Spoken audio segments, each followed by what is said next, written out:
entrepreneurs sharing insights, tools, and support to grow your business and achieve more. BSA will show you the way.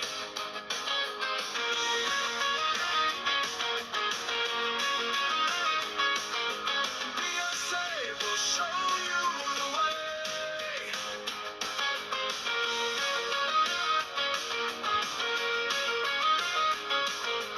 BSA will show you the way. Community of experts and entrepreneurs sharing insights, tools, and support to grow your business and achieve more. BSA will show you the way.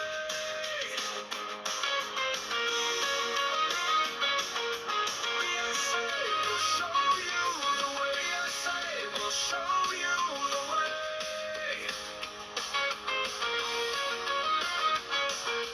BSA will show you the way.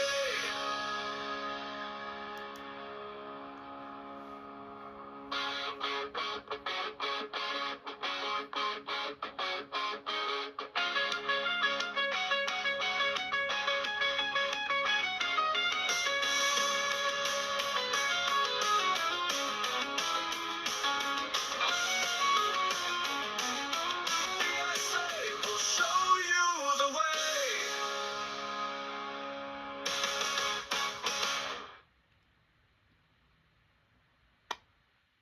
Hey, I want to welcome everybody out to the BSA Fire meeting. And let me turn some sharing off here. Today is going to be a special one, as usual. That's what we do. We do some fun stuff. And I want to start, though, before I introduce Gail, who's going to be the host of this one, I want to tell you a story. Once upon a time, back in Persia, ancient Persia, there lived a very, very large family, but they were very, very poor. When the youngest boy in the family got to be 8 years old, his parents finally allowed him to go into town to see the bazaar on Saturday morning all by himself. He felt like a really big boy. This was a big deal for him to be able to do that. He looked at all the beautiful clothes, the expensive gems, the amazing food that was everywhere. But he didn't have one coin in his pocket. He couldn't afford anything.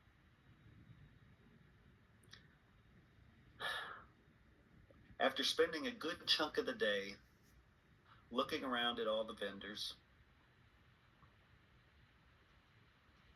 he was on his way home. He decided, well, this was cool. This was fun. He was going to head home, and he saw in a field across the way a bunch of people gathered around, like 200 people gathered around in a, sorry, we got to stop the videos. So as he looked across the way, he saw about 200 people in a circle gathered around a tent. Well, he went over there. He was small enough to make his way to the front of that circle because, being 8 years old, he kind of dug through there. And for the first time in his life, he saw a magician. And the magician was pulling a rabbit out of a hat. He was doing card tricks. He was doing rope tricks, you name it. He did all these tricks. He mystified everybody, including the boy. Then the magician said, well, it's time for the grand finale. And he put his right finger pointing towards the sky, and everybody gasped as the tip of his finger turned reddish orange. Then, whatever the magician touched instantly turned to gold. He touched a bunch of things, gave all the gold away. Everybody applauded wildly and left the tent. Well, everyone except the little boy. The magician was putting away his props, and he said, boy, do you like my magic? And the boy said, yes, yes. Well, he said, do you want some gold? And the boy said, yes, please, please. So the magician put his finger in the air, turned it reddish orange, bent down, touched a pebble, and he gave it to the boy. It was warm. And the boy said, "Oh, thank you so much." But, and the magician said, "But what?" And the boy said, "I want more." The magician laughed. He took his finger, put it in the air. He then found a small branch, touched the branch, and it turned into gold. He gave that to the boy, and the boy said, "Oh, thank you so much." But, and the magician said, "But what?" And the boy said, but I want more." And the magician laughed and said, "What more can I give you?" And he looked over, he found a brick, reached down, touched the brick became pure gold. And he said, "Here you go, boy. With this, your family will have no worries for months and months." And the boy said, thank you so much, thank you." But the magician said, What? The boy said, but I want more." The magician laughed again. He said, "I've given you a pebble of gold. I've given you a branch. I've given you a heavy brick all full of gold. What more can I give you?" The boy said, "I want the magic finger." I love this story, but most of my students, they don't really get it, right? They say, "Wow, what a greedy little kid." and I tell them, no, this is not about a kid and his greed. It's about you. You want a promotion. You don't want the knowledge. You're very, very willing to take the promotion and leave without getting any knowledge. This boy didn't want the gold as much as he wanted the power to make the gold. So how does this apply to you today? Well, Gail's going to show you some magic. He'll hand you some gold nuggets of information, but if all you ever do is walk away smiling at what good information he shared, you'll be temporarily enriched. But if you take him up on his invitation to work deeper, you'll have the power.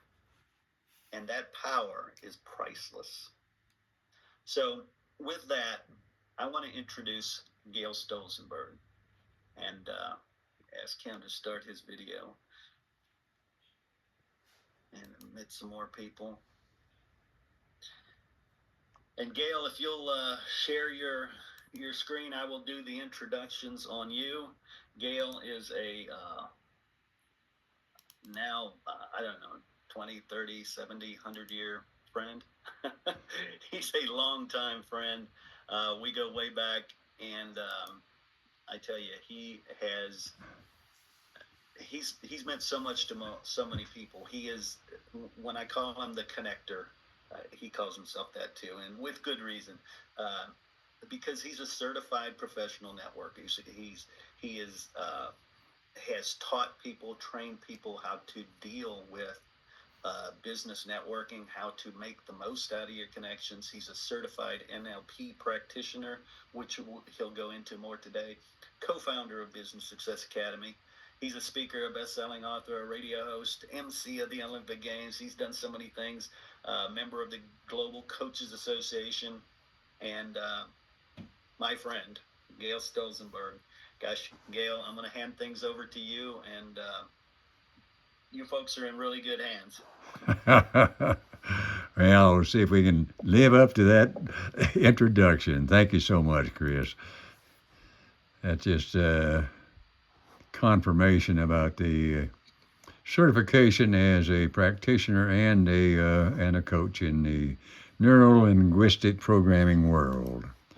So what is NLP? Well, it's a psychological approach that studies how language, behavior, and thought patterns influence personal outcomes and interpersonal communication to improve mental well-being, communication skills, and personal effectiveness. Now, some of the people that you may know that are proponents of NLP, Tony Robbins was doing NLP 20 years ago. I learned a lot of NLP techniques from Tony. Oprah Winfrey, we all know from the TV program. Richard Branson, the Virgil Virgin Group, Bill Clinton, the U.S. President, Serena Williams, tennis champion Paul McKenna, hypnotist, and J.K. Rowling, author, among many, many more. Now, some of the fields where NLP thrives are, of course, therapy and counseling, where we cover phobia and depression and so forth. Corporate leadership, working with the teams and communication and personal conflicts. Education, motivation and learning. And marketing and advertising, where we're crafting the message and creating emotional connections. 2 weeks ago, we had some sessions on NLP usage, and here's some of the things that we covered at that time. One was building instant rapport. It teaches techniques like mirroring, body language, and matching tonality. Using anchoring. That's one of the, we actually had that as the homework from the last session 2 weeks ago. One of the most important things that you can learn if you want to be a speaker or communicate with folks.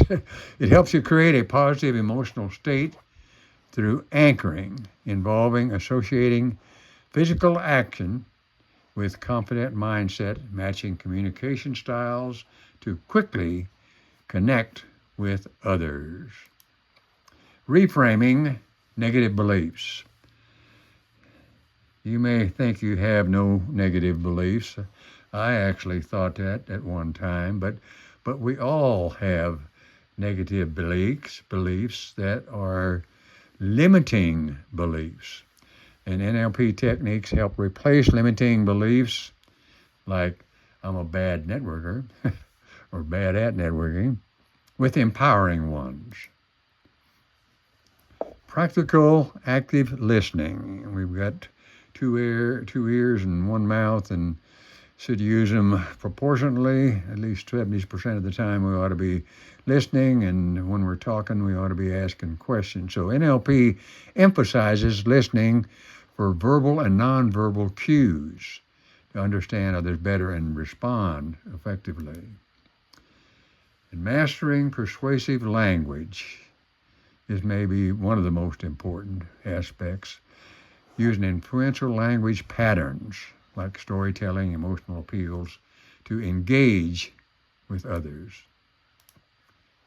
Practicing and pacing and leading conversations. Their techniques, pacing and leading, involve matching someone's tonality or energy and then gently guiding the conversation.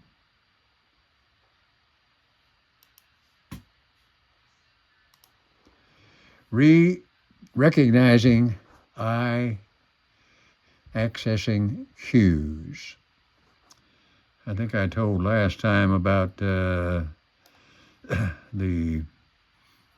secret of the left eye, and there's a great book by Rod White that talks about the sales secrets of the left eye. NLP suggests the eye movements can indicate how people process information and help tailoring that communication. Overcoming fear of rejection.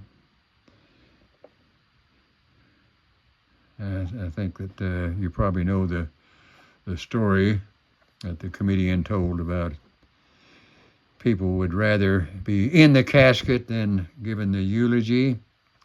Well, NLP techniques use disassociation to help individuals view rejections objectively rather than taking it personal.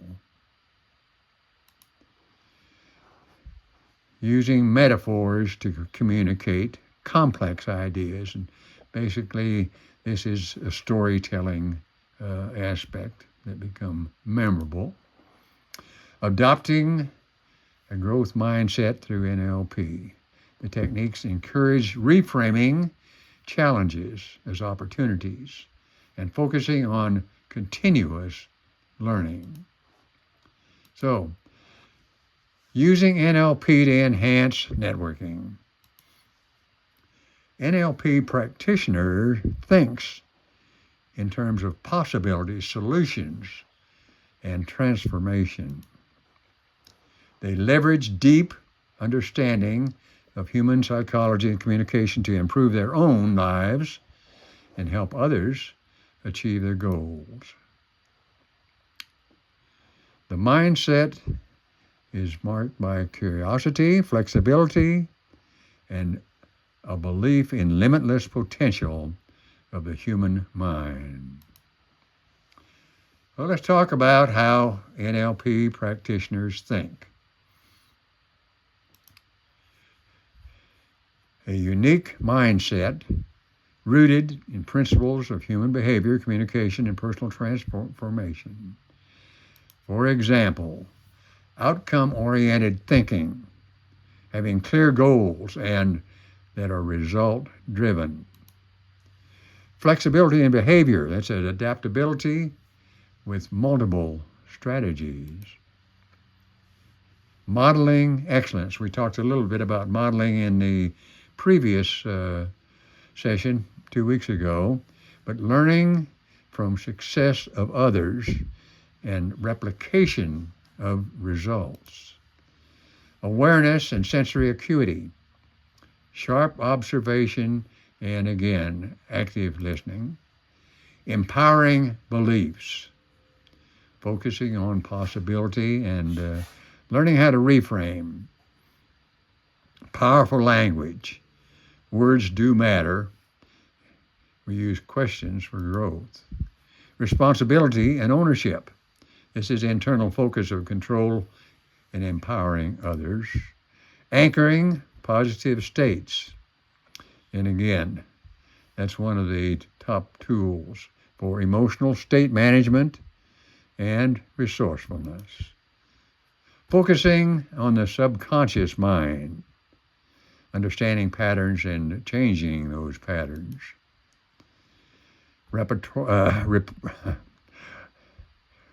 Rapport and connection, building trust and having win-win interaction.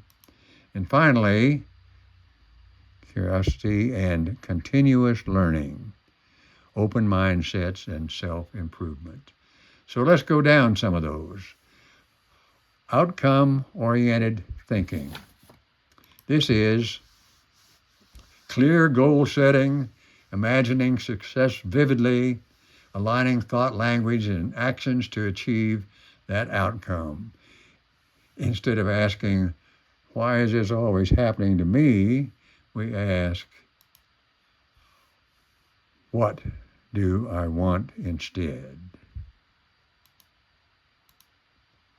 There's some keys that include clarity of goals. That's defining what you truly want, using positive and specific language. Sensory details. That's visualizing the goal with vivid details of what you see, hear, and feel when the outcome is achieved. Action steps, breaking down the questions into actionable steps and regularly evaluating the progress. And flexibility, adapting strategies in the current approach that for some reason is not working. So let me tell you a quick story about outcome-oriented thinking. Jane was a mid-level marketing executive who dreaded her upcoming presentation to the company's board. She had a history of freezing up in high-pressure situations. The stakes were high. Her proposal could lead to major contracts. But her inner dialogue was full of doubts. What if they think my ideas are terrible? Or what if I mess up in front of everyone? So her NLP mentor introduced her to NLP and outgoing thinking. He asked, what do you want to happen during the presentation? Jane said, I want to deliver a clear, confident pitch that wins the board's approval. So we begin by clarifying the outcome that she really wanted, rather than saying what she didn't want. So he asked, what does success look like? The board, nodding, asking questions, and approving my proposal. Well, let's visualize success. Get some positive feedback and feel a sense of pride.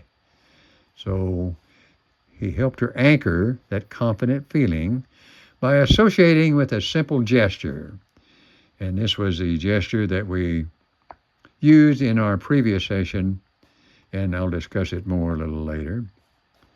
Planning action steps. We have potential questions and practicing that in front of your colleagues.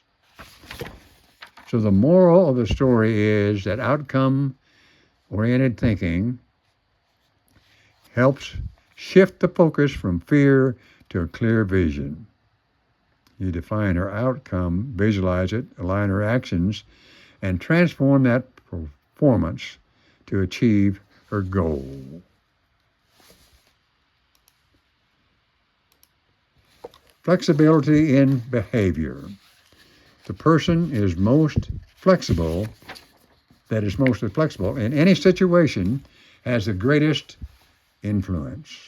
Change your approach if the current one fails to work, and explore the alternatives. So some aspects of flexibility are adapting to feedback, observe results, and adjust actions based on what's effective.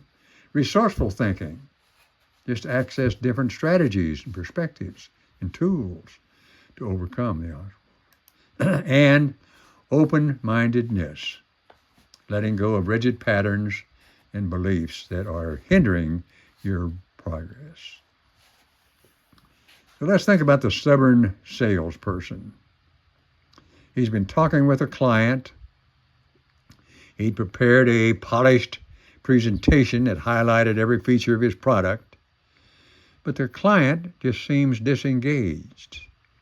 Every time he pushes harder with the same pitch and more energy, saying, this is a product exactly what you need, but the client remains uncommitted. So his trainer introduced NLP. Said, what have you done so far? Well, I've given her all the facts and benefits, but she doesn't seem to be interested. So let's talk about applying flexibility. She really wasn't just rejecting the product. She just seemed to be more concerned about its implementation. So shift the approach and go on about her company's specific needs and challenges that could solve her unique problems. So by changing his behavior and aligning with his client's concerns, he closed the deal. Modeling excellence. Again, we've talked quite a bit about that in the previous one.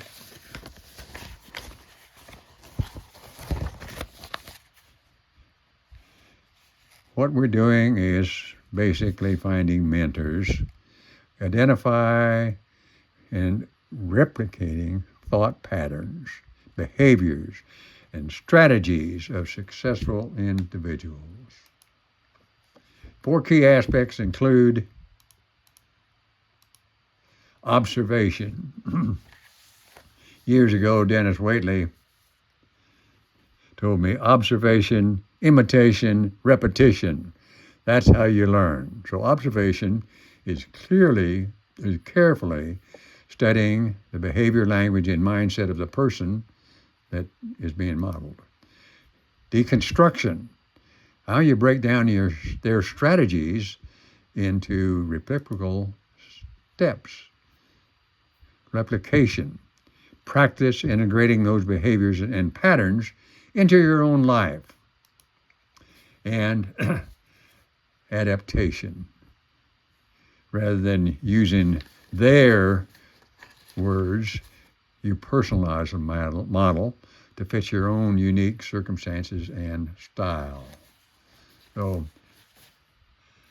I showed this slide last time, but I'll show it to you again because it is so important to think about mentors. These are some of my mentors. I think there's 21 pictured here, and some of them you're familiar with, like Robert Allen or Brian Tracy or Bob Berg, Dr. Ivan Meisner. There's a couple on the front row, the first row, top row, that I'd like to share with you.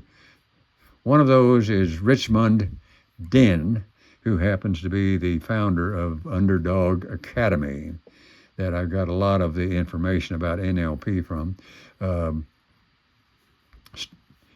Shane Bird is my personal trainer in that academy, and Tony Kay was the individual that taught the NLP class that certified me. And there's some others down there. Ron White is my memory coach, and you know the guy next to him, Chris Daly. Russell Brunson. So all of these individuals have made a difference.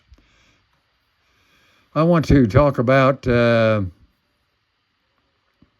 something other than everybody is familiar with the 5 senses, where we talk about sight, hearing, smell, taste, and touch. But there's actually 6 higher senses, and those are imagination, intuition, will, reason, memory, and perception, the tools of the mind and the spirit that empower us to navigate the abstract, conceptual, and spiritual dimensions of life. We'll delve into these extraordinary capabilities and the profound roles in shaping our experiences, beliefs, and vision as another topic, probably in 2 weeks, on our future FIRE session. Awareness and sensory acuity.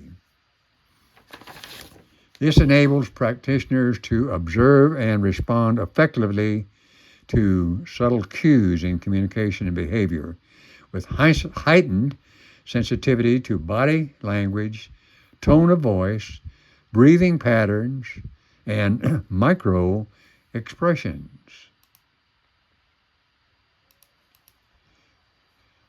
We start with observation, again, paying attention to small, often overlooked details in the other person's behavior. And we do calibration. That's adjusting one's behavior based on the observed reaction of the other person.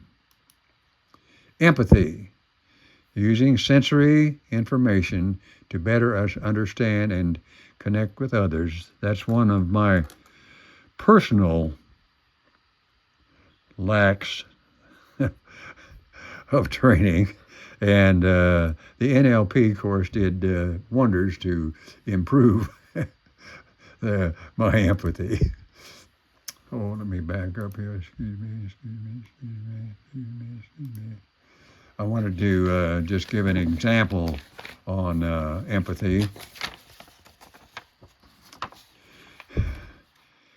When you're talking to your client and you see that they have their arms crossed, that their answers are very brief, short answers, and that they lack eye contact, you may realize you had a problem. So you want to focus on heightened observation. When you see that a topic makes that client breathe quicker, lean back in the chair, and show some kind of discomfort, you know from those sensory acuities that you're not reaching them. So you start with adaptation. You might say, I sense meeting the timeline might be challenging to you. Could you share your thoughts with me on that? And when they do, you start building your rapport. You mirror their tone when they're talking and their posture. Let's adjust the schedule slightly to ensure it works for your team. What timeline would you feel comfortable with? Empowering beliefs, positive, constructive thoughts of perceptions that enhance confidence, resourcefulness, and the ability to achieve the goals. Replace limiting beliefs which hinder progress by fostering doubt, fear, and sense of inadequacy. Self-efficacy. Believing in one's ability to succeed in specific situations or to accomplish tasks. Flexibility. Here we're embracing challenges as opportunities to grow and adapt. Optimism. Maintaining a positive outlook even in the face of adversaries. Ownership. Taking responsibilities for one's outcomes rather than attributing them to external forces. I always listen to people say things like, why is this always happening to me? And I know that they haven't taken ownership over their responsibility there. You have to give a presentation, but you believe, I'm just not good enough at speaking. So what would it mean to you if you succeeded in this presentation? Well, it'd probably mean that I'm capable and people respect my ideas. So the transformational process in empowering beliefs is identify that limiting belief that you're not good enough to be speaking in front of others. Challenge the belief. Is there evidence you're not good enough? Have you done this before and been successful? Replace with empowering belief. I am knowledgeable and capable of explaining this product. People are interested in what I have to share. Even if I make a mistake, I can recover and continue confidently. And then anchor that belief using visualization that we taught in the anchoring session, and take action.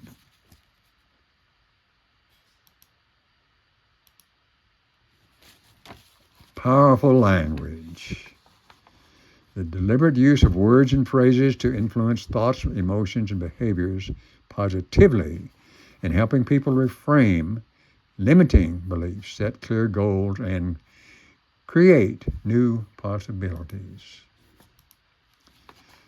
Positive framing. This is framing on what you want rather than what you fear or want to avoid. Presuppositions. This is embedding assumptions in statements to influence their beliefs. Metaphors. Here's where we use stories or analogies to simplify complex ideas and resonate emotionally. All people remember about what you say are the stories. And precision, choosing specific, clear language. Avoid misunderstandings. Let's assume you have an injury and you really believe that you'll never be able to run again. So begin by reframing those limiting beliefs. What do you want instead of what do you fear? Well, I want to run confidently. So instead, you want to say, I am rebuilding my strength and becoming faster in new ways. You use propositions by saying, when you cross the finish line, think about how far you've come so far before now. Creating a metaphor. You are like a phoenix, Sometimes to rise higher, you have to rebuild from the ground up. Your strength is coming back to you stronger than ever. And goal-oriented language. Every day I'm training to become the best version of myself. The homework for today, we always have homework.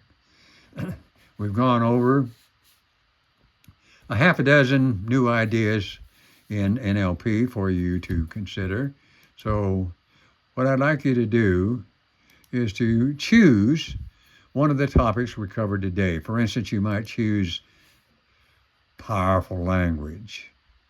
And you want to go through those key aspects about the reframing, the presuppositions, and all the rest. Where did we go?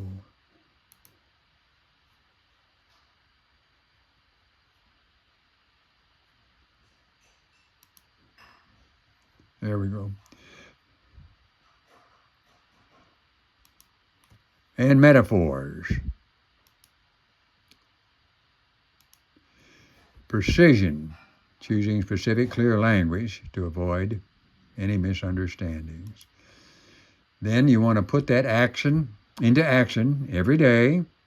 And I'd like you to send a description of what your choice was and what effect it is having on you at this point in time. All right, we've got time for any questions that you might have. A lot of people have asked about the complexity because they see that NLP is very, very involved. And all I can tell you is that the approach that I've taken to it is like eating the elephant. It's just at one bite at a time where I can absorb that and so on. And so I'd encourage you to do that same thing. I may have something that will help you in a minute. Chris, you have any questions that have come up? I don't see any just yet, and I was going to tell people if you have a question, feel free to just turn on your camera and your mic or raise your hand, whichever is more comfortable for you.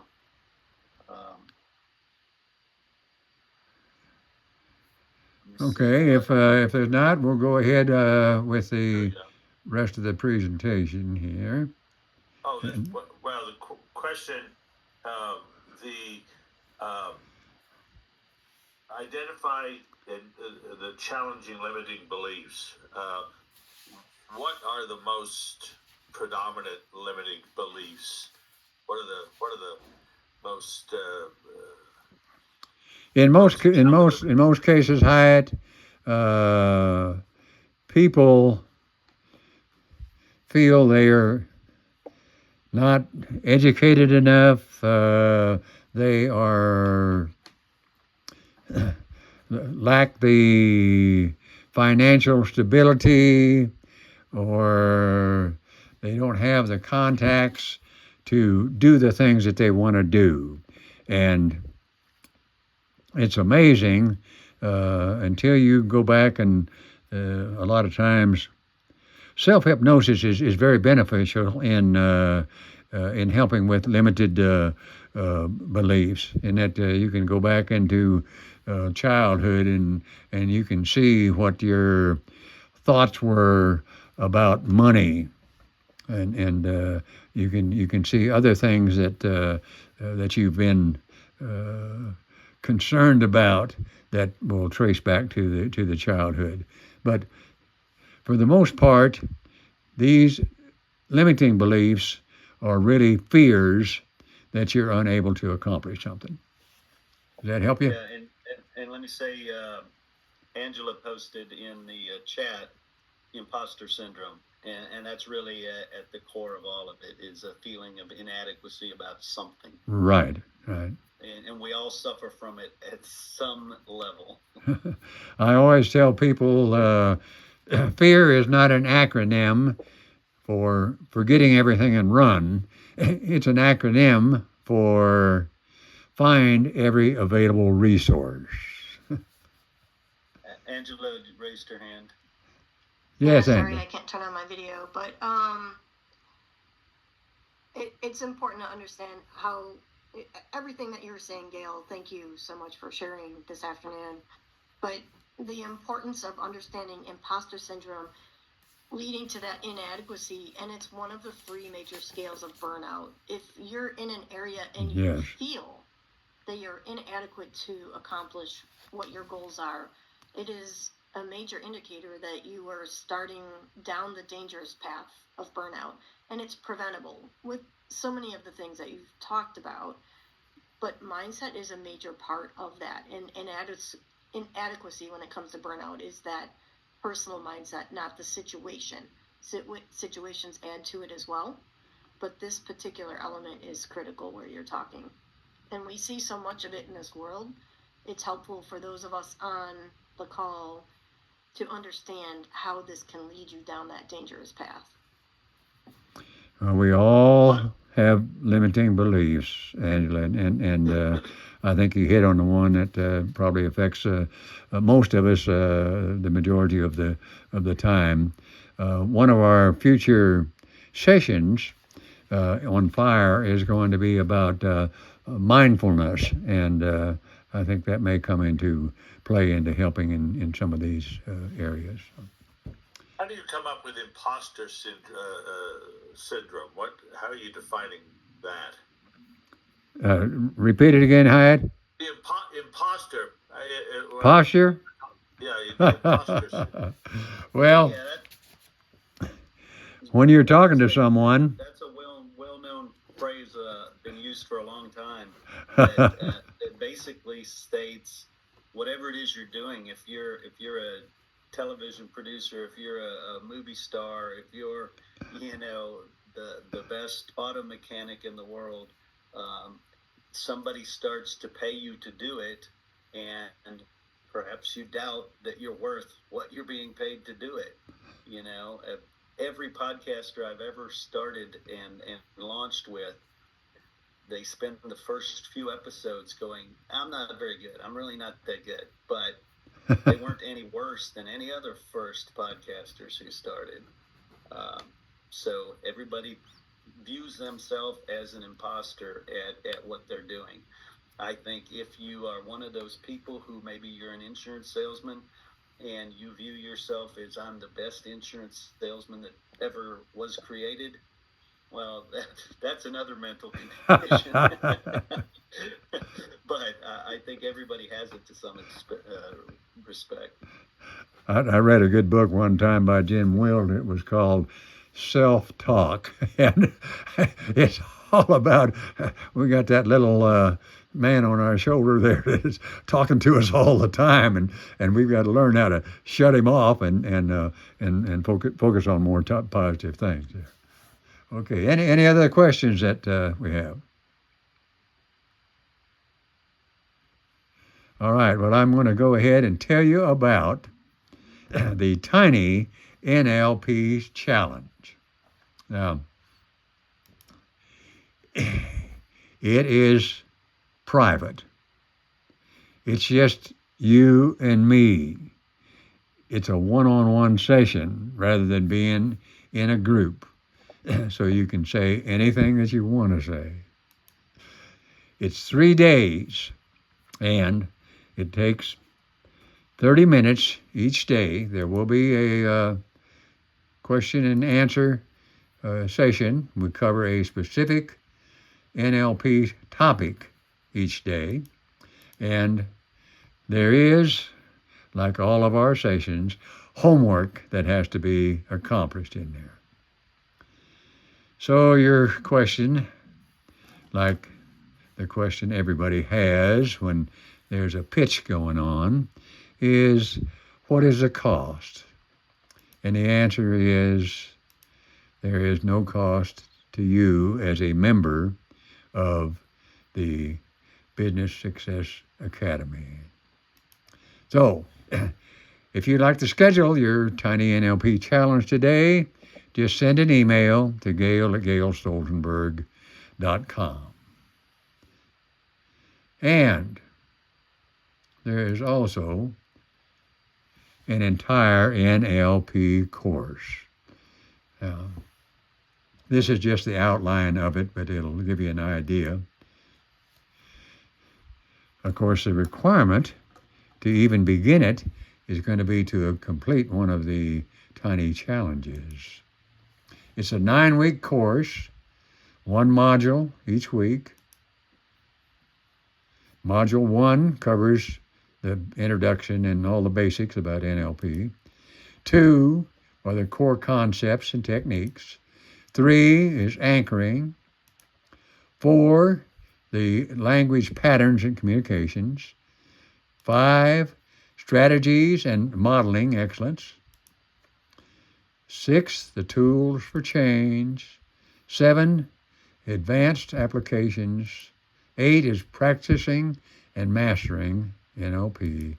And 9, certification and the next steps. Now, the regular price on that is $2,297.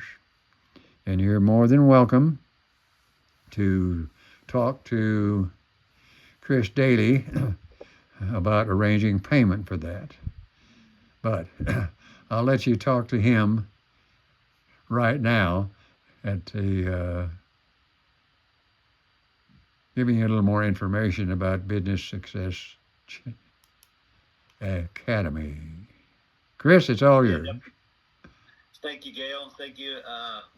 And again, most of you are already in Business Success Academy, so it's not applicable. But there is a little caveat here. He mentioned that this is above and beyond. It's $2,200, $2,300. But because you're a member, you can actually get it for free. So, and that you get that by reaching level 7. And if you're in the group, you understand how to gain stuff, how to gain ranking. You do that by posting, by engaging, liking, commenting, things like that. Being engaged, that gets you up higher in levels. The higher level you get, the more access you have. There's some great stuff. I have a 10-hour sports psychology course that isn't so much about sports other than it uses sports as examples, but it's business psychology, it's parenting psychology, it's success psychology. And that one you can get for free, or you can pay a whole bunch of money for it right now. But same thing with this one. You can have access to the entire course on NLP, and when you view it under the classroom, it's different in that it's move at your own pace. You can speed it up, you can slow it down, you can go back and rewatch sections that, hey, that really applies to what I'm doing. But we want to also ask you to help us get more people into the group, because the more people we get into the group, the more useful content we get out there, and the more, I guess, bodies you have helping. When you post a situation, hey, I need help with this, you'll get people jumping on who will make the connections you want, or give you the answers you want, or find the tools that you're searching for. So yeah, if you're not in Business Success Academy yet, well, this is what you get on this sheet right here. You get expert guidance, you get a collaborative community like I was talking about, you get cutting edge tools, exclusive content. I mentioned it was gamified. That's easy to do. freshmediaworks.com/BSA, or you can just text BSA to that phone number and I'll get you a link sent out right away. It's growing. I think, everybody here is either already in the paid group or they came at us through one of the free groups. We have a free group on Facebook. We have a free group on LinkedIn. And I would tell you, be active in those two, because those are gold. LinkedIn especially, I think, is a more powerful group because of the way the algorithm at LinkedIn works. And I've been doing a ton of research on algorithms. If you've been paying attention over there, there's a lot of detail that we're throwing out there about what works, why you should spend your time in one one social platform versus another one, what the benefits are.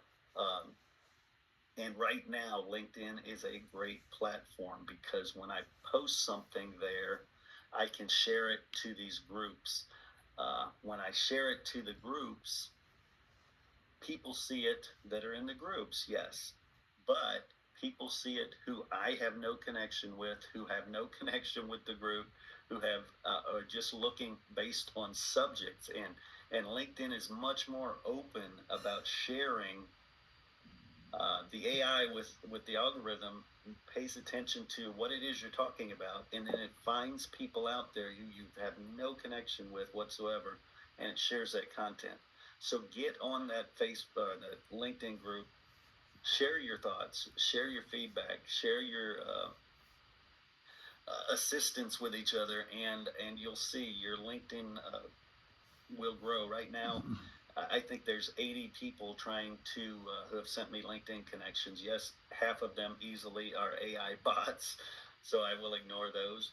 But I'm posting a lot over there, so I'm getting a lot of people wanting to make connections. So again, don't mean to go off on that side thing, but just wanted to let you know that not only can you get all these things in Business Success Academy, you also get this content we're talking about absolutely free just by being active in it.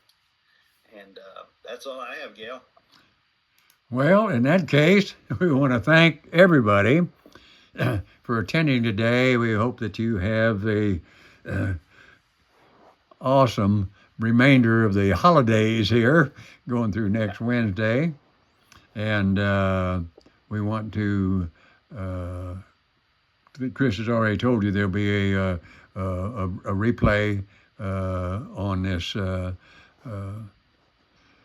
that you can watch and watch again. And also Actually, our next. Let me show them something real quick. Yeah. Before we get out of here, I'm gonna steal the share. Do I need to stop sharing? No, I can grab it. Okay. All right, so I think, let me know if you can see it. It should be showing the my profile on the School Academy. And this is where it shows activity. You see my picture here, my bio, but you see all these green dots. That tells you how active I am in Business Success Academy right now.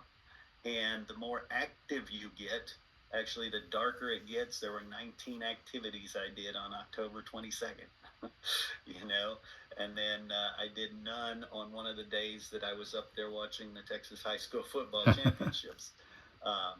But why is that important? Well, let me get this off my screen so I can open it up. If you go here to the leaderboards, what you'll see, you unlock all these different things as you get higher and higher. And that's as you interact with people. And you can see there's a 7-day leaderboard, a 30-day leaderboard, an all-time leaderboard. And the higher you get, the more things you unlock. This winner's workshop one, the Lunch with Chris interview, the Business Success podcast, Notebook LM, you know, all kinds of great content. And that's where under level 7, the NLP course will be, and a bunch of the other courses. That's also where these fire meetings, the recorded fire meetings, are stored, so that you can go back as a member. You can go back and watch any of the other ones. So there. So I wanted to add that, Gail. Thank you. Well, thank you both, and Merry Christmas. Well, we've had Merry Christmas, Happy New Year, almost a week from now. This doesn't feel like a Friday for sure. Cool. Well, thank you.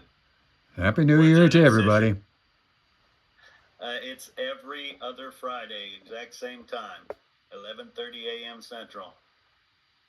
The